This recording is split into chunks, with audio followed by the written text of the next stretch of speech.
matter of fact, he always liked to kind of be the head of everything, if you know what I mean. He liked to be the leader.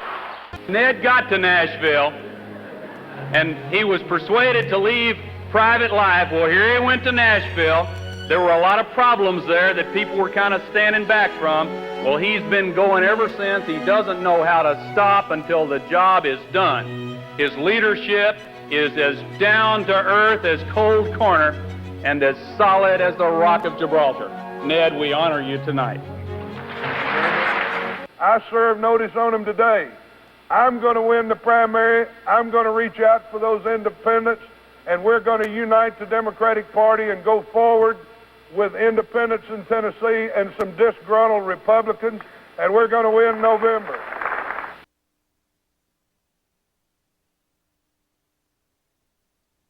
Good evening. It's been a long, hard campaign, and the question now is, will it be a long night before some key races are decided? It looks as if weather could be a factor in determining who wins and who doesn't. This morning, as thick fog lifted slowly in Dresden, McWherter shook hands with waiting voters, then became voter number 136 at the Dresden Fire Hall. Short ballot. Was this the most important ballot? I think it's a very important ballot.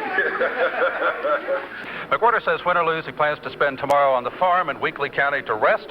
And one thing he says he has accomplished during this general election campaign that a lot of Democrats have failed to do in about 20 years is to bring about a degree of party harmony that they haven't seen in a long time. United Press International has declared Ned McWherter the winner. The bulletin from UPI says Democrat Ned McWherter has been elected governor in Tennessee. In my wildest imagination, I would never dream of a victory like this. Ned McWherter, at age 56, governor-elect of Tennessee. He will take office in mid-January.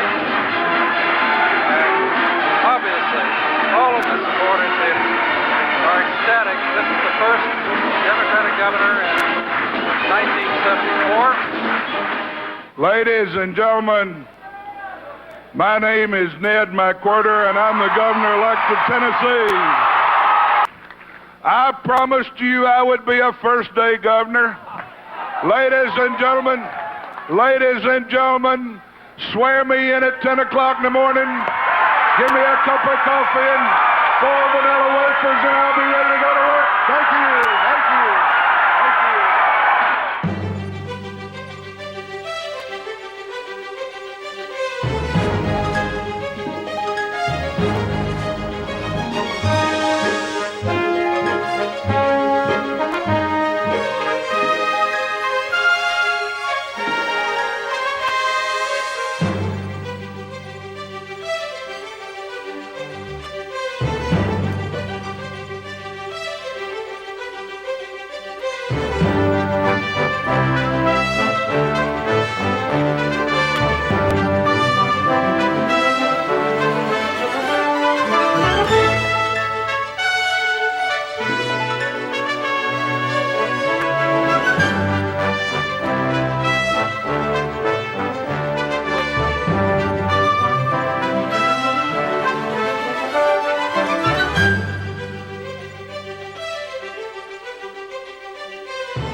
In the news tonight, Governor Ned McWherter has decided to ask the voters for 4 more years.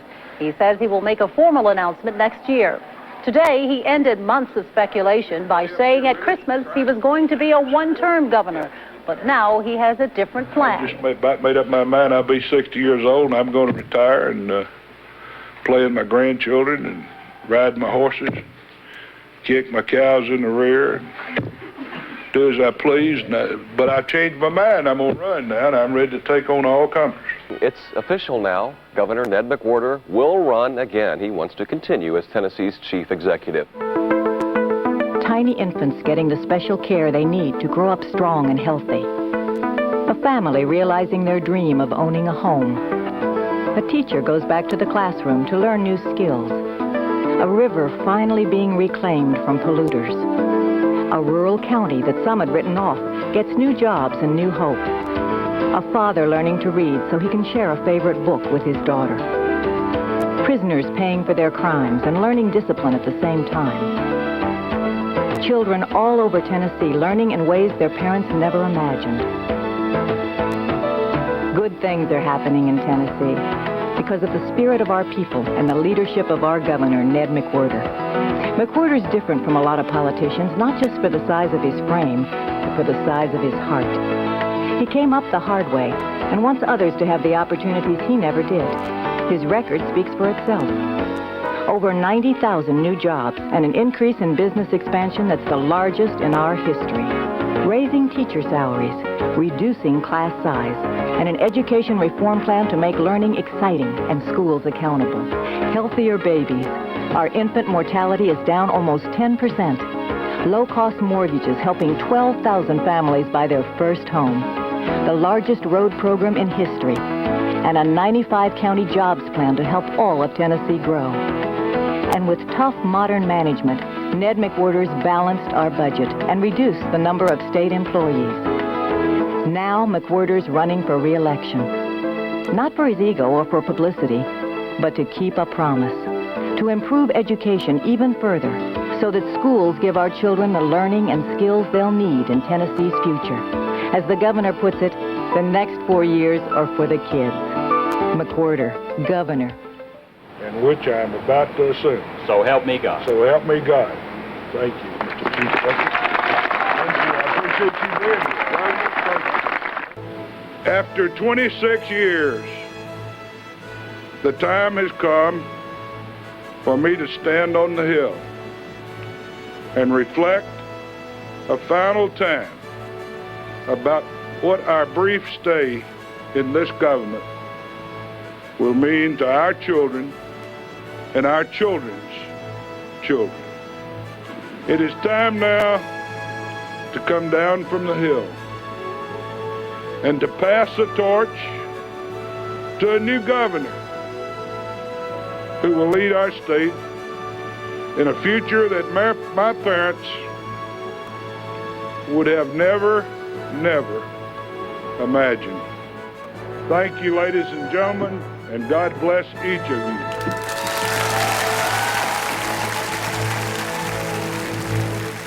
I'm going out here to pack up my clothes and get my gown out and go home. Mr. McWherter, in 1981, you told several reporters, and I quote, "I don't think Governor Alexander is as good a governor as Winfield Dunn was. He's not the leader Governor Dunn was."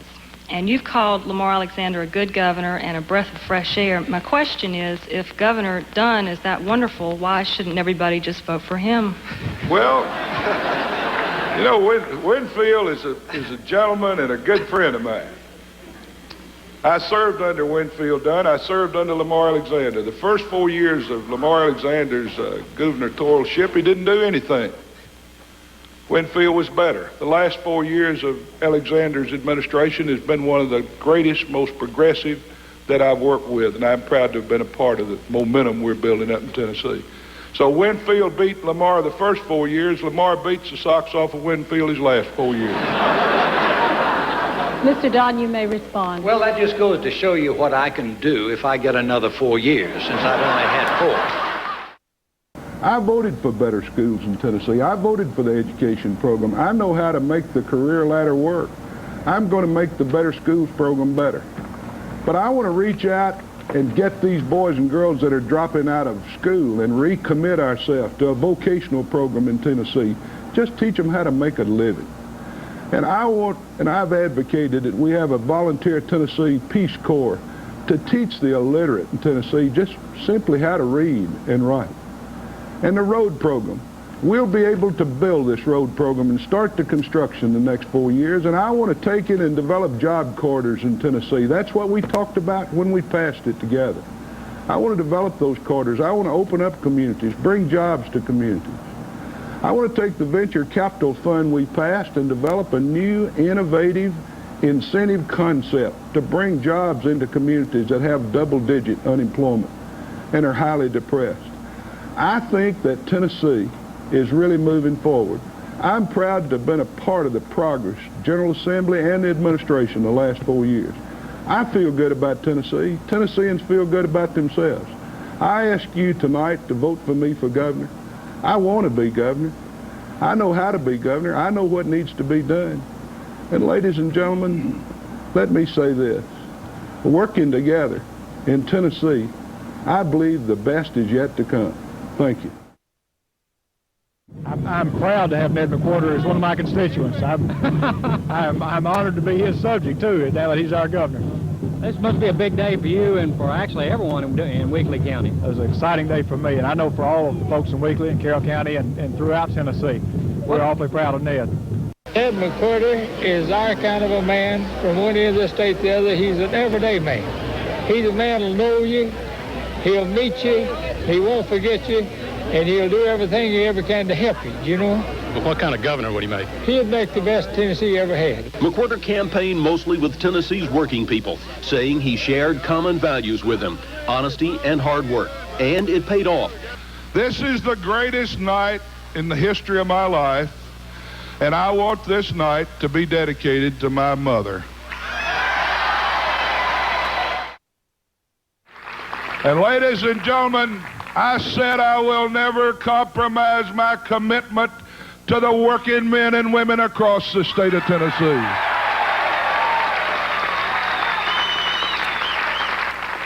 I have one more statement to make. I promised you I would be a first-day governor. Ladies and gentlemen, swear me in at 10 o'clock in the morning. Give me a cup of coffee and 4 vanilla wafers, and I'll be ready to go to work. Thank you. Thank you. Repeat after me, please. What's your last name? Right. I, Ned Ray McWherter. I, Ned Ray McWherter. Of Weakley County, Tennessee. Of Weakley County, Tennessee. Do solemnly swear. Do solemnly swear. That I will support the Constitution of Tennessee. That I will support the Constitution of Tennessee. And the Constitution of the United States. And the Constitution of the United States. And that I will earnestly endeavor. And I will earnestly endeavor. To faithfully execute the duties of the office of governor. To faithfully execute the duties of the office of governor. To which I have been elected. To which I have been elected. And which I am about to assume. And to which I am about to assume. So help me God. So help me God. Congratulations. Thank you, Judge.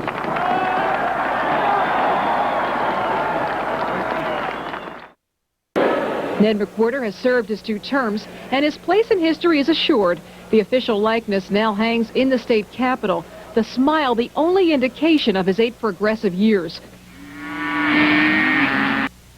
I feel privileged to have had the opportunity to serve as Speaker. That's one of the greatest positions in the state of Tennessee. Children are his biggest fans. During his first inaugural parade, the Grand Marshals were students from Sylvan Park Elementary.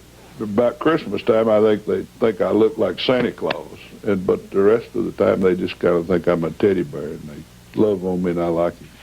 My children and my grandchildren are my big concern. I would never want them to be ashamed of their granddaddy or daddy or father as governor. I want them to feel good about me, my administration, and my public service. Ned McWherter says he dedicated his 2 terms to roads, schools, jobs, and health care, and he says he got results because he followed a simple philosophy. Whatever I do today, will it be in the best interest of the citizens of Tennessee? And second, will it be in the long-term best interest for the children growing up in Tennessee? He looks like an old-time politician, but this is the man who saw the future on education and led the fight for better schools for our children. He talks country, but this is a man who built 4 successful businesses and knows how to bring a new generation of jobs to Tennessee. His roots are in the rural West, but this is a man who's built solid accomplishments from Bristol to Memphis. The leadership to do the job, the integrity to know what must be done. Ned McWherter knows the way, the Tennessee way. Ned McWherter doesn't just talk about development. Look at what he's already done. Vocational education and better schools, better roads throughout the state, senior citizen centers, toxic waste cleanup, economic development statewide. And as Speaker of the House, helped keep the lowest taxes in the South. Yesterday's values, we keep them. Tomorrow's jobs, we get them. Ned McWherter, he knows the way, the Tennessee way. I've traveled this state from Mountain City to Memphis and from Chattanooga to Clarksville. I know the people of Tennessee. I know the communities in Tennessee. If you get out among the people of Tennessee and really get a feel of what they're doing, find out what's going on, find out what people think. A lot of times people can tell you how to manage better if you'll take time to listen to them. Ned McWherter, he knows the way, the Tennessee way. You've got to learn when to hold people's hands, and you got to learn when to twist people's arms.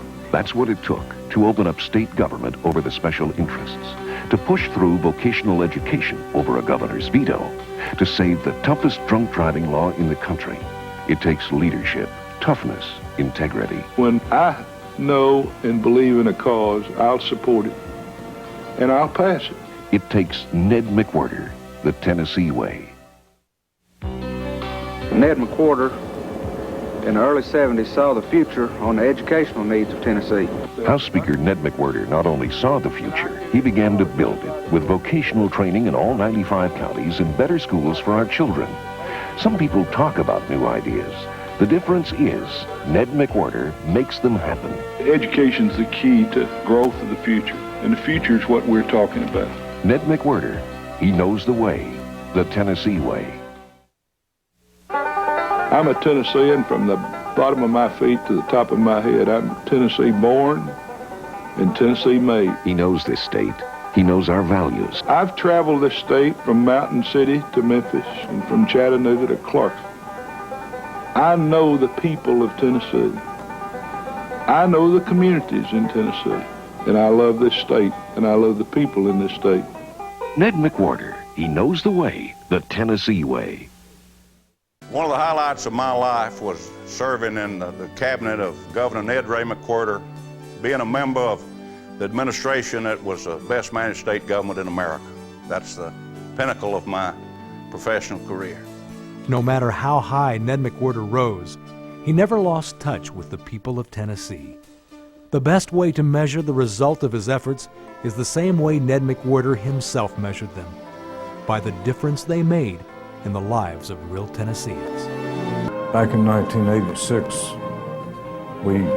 I had the opportunity to fly up to the Tri-City with Speaker McWherter then. We got up to the airport. Before we got off the plane, Beth Winstead of the campaign came and said, "Governor or Speaker, we have a county executive from Unicoi County. He's going to be at this rally, big Republican county. Said that he says we can win the campaign for you if you'll promise to build the highway up to Bulls Gap." The governor thanked her and said, "We'd probably do that." Went into this rally. It's the only highway project he promised to build anywhere in Tennessee in that campaign. Said, "I'm going to build that highway to Bulls Gap if you elect me." We came back, got in the plane, and fixing to go to Nashville, and he turned around and said, "Johnny, how big is that project, that little highway I promised to build?" And I said, "Governor, they tell me it's the most expensive highway project that'll ever be built in the southeastern United States, full of environmental problems. Might be a challenge to get it built." He looked sort of sheepish for a minute, and he said, "Oh, So after that highway was built under his administration. Beautiful highways, probably the most scenic drive in the South. Every time I drive up that mountain on that highway, I call it the Ned McWherter Highway. Well, I and my colleagues worked with a lot of people who are uninsured, and I think we've always had this notion in this country that if you don't have insurance, you can get health care ultimately if you get sick, and that's just not true. You may ultimately get it when you're dying if you go to the hospital, but to really be well, to see your children grow up healthy, to have them realize their full potential, you got to have health coverage. And we had one of the lowest rates of health coverage in the country before TennCare. And after TennCare, we've achieved one of the highest rates of insurance in the country. And it's an extraordinary accomplishment, and I'm fortunate to see the day-to-day effects of that in people's lives. And if I had a nickel for every time somebody has told me, thank the Lord for TennCare, I'd sure share it with the governor.